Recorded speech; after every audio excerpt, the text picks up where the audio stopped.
Hello students, I am Sadhana Kumari from Mahatma Gandhi Shikshan Sansthan Darbhanga, वर्ग तृतीय, विषय संस्कृत। बच्चों, आज मैं आप सबों के लिए आपका चैप्टर 19 जिसका कि शीर्षक है मूर्खा वानरा, इसे लेकर उपस्थित हुई हूँ। बच्चों, आपका चैप्टर 19 जो मूर्खा वानरा है इसे मैं पढ़ा चुकी हूँ। अब मैं करवाऊँगी इसके शब्दार्थ को। तो आइए देखते हैं आपका चैप्टर 19। बच्चों, आपका चैप्टर 19 जिसका कि शीर्षक है मूर्खा वानरा, इसे मैं पढ़ा चुकी हूँ एवं मैं इसके हिंदी अर्थ के साथ को भी मैंने समझा दिया था। जैसा कि आप सबको पता है कि मैं पहले अभ्यास कार्य को करवाने से पहले आपके शब्दार्थ को करवाती हूँ, तो आज भी मैंने वही किया है।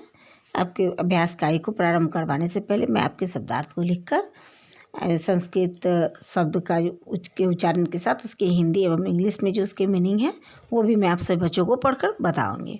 तो आइए देखते हैं आपके चैप्टर 19 का शब्दार्थ। यहाँ मैंने शब्दार्थ लिखे हैं, तो इसे मैं पढ़कर बताती हूँ। इसमें कुल 13 संस्कृत के शब्द हैं, जिसका कि मैंने हिंदी एवं इंग्लिश में जो है इसके मीनिंग को लिखा है। इसे मैं संस्कृत का उच्चारण करूँगी एवं उसके हिंदी एवं इंग्लिश में जो मीनिंग है वो भी मैं आपको पढ़ के बताऊँगी। तो इसका जो पहला शब्द है वो है नगरे। नगरे का हिंदी अर्थ होता है नगर में, इंग्लिश में उसे कहते हैं इन द सिटी। दूसरा शब्द है धनिका। धनिका का हिंदी अर्थ होता है धनी और इंग्लिश में उसे कहते हैं रिच मैन। तीसरा शब्द है स्वभावेन। स्वभावेन का हिंदी अर्थ होता है स्वभाव से, इंग्लिश में उसका मीनिंग है बाय नेचर। चौथा शब्द है औवशत। औवशत का हिंदी अर्थ होता है रहता था, इंग्लिश में उसे कहते हैं लिव्ड। पांचवा शब्द है दयालु। हिंदी में उसे कहते हैं उदार एवं उसका इंग्लिश में मीनिंग है काइंड। छठा शब्द है बहवह। बहवह का हिंदी अर्थ होता है अनेक और इंग्लिश में उसका मीनिंग है मैनी। सातवां शब्द है स्व। स्व का हिंदी अर्थ होता है अपने और इंग्लिश में उसे कहते हैं आउन। आठवां शब्द है सुप्तः।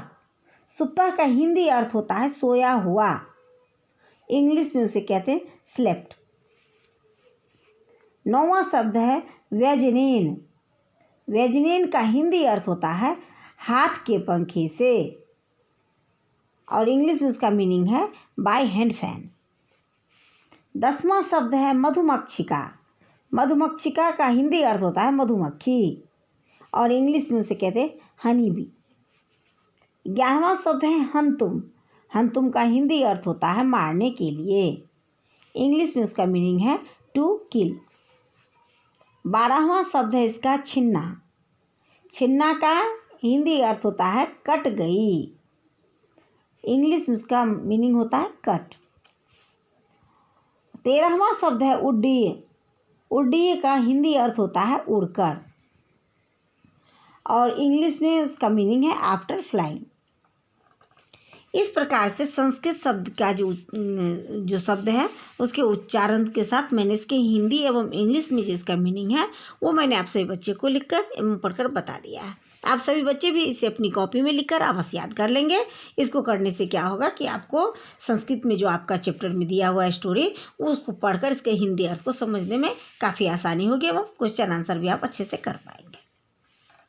बच्चों, आज मैंने आपका चैप्टर जो 19 है इसके शब्दार्थ को मैंने आपको लिखकर एवं पढ़कर बता दिया है। आप सभी बच्चे भी ध्यानपूर्वक इसे अपनी कॉपी में लिखकर अवश्य याद कर लेंगे। आपके आगे के कार्य को लेकर मैं फिर उपस्थित होंगी। तब तक के लिए धन्यवाद।